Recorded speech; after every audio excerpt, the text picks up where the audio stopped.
Ito guys, dito tayo dadaan sa Old Zigzag. Dati, wala pa po yung daanan na to.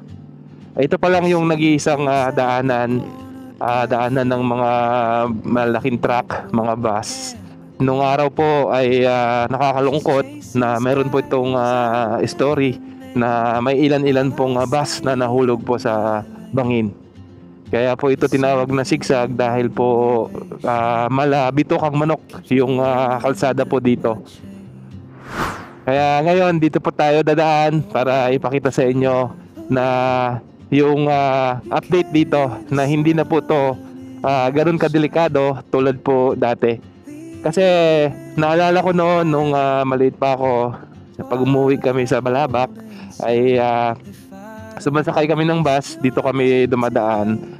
Madalas akong nakakarinig sa mga pasahero namin, sa mga nanay na nagsisigawan, lalo na kapag nagkurbata na yung amin bus na sinasakyan.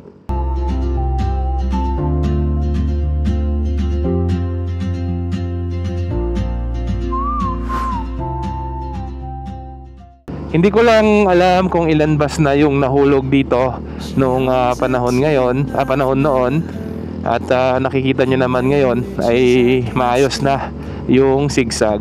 At hindi lang po yan, meron pa pong daanan doon sa kabila. Kaya kung gusto nyo pong dumaan dito ay okay lang din naman, pero mag-iingat pa rin kayo. Pero mas recommended ko dumaan doon po sa kabila, yung ginawa nilang bagong daanan. Mas maganda po dumaan doon. Dito talagang mapapansin nyo, nakita nyo ang daming acrobatic. Ayan, kaya dati talaga nakakatakot dumaan po dito. Ang dami pong bangin dyan sa kaliwat kanan. Tapos noon, ang liit pa po ng talagang daanan dito. So isang sasakyan lang po talaga yung makakatawid. Ngayon nakita nyo, pinalaki na rin yung daanan, pinaayos na rin. Walk beside your wandering dance. Maybe next year in Madrid, or on some quiet mountain ridge, I'll see you turn and I'll be brave. But what if courage comes too late?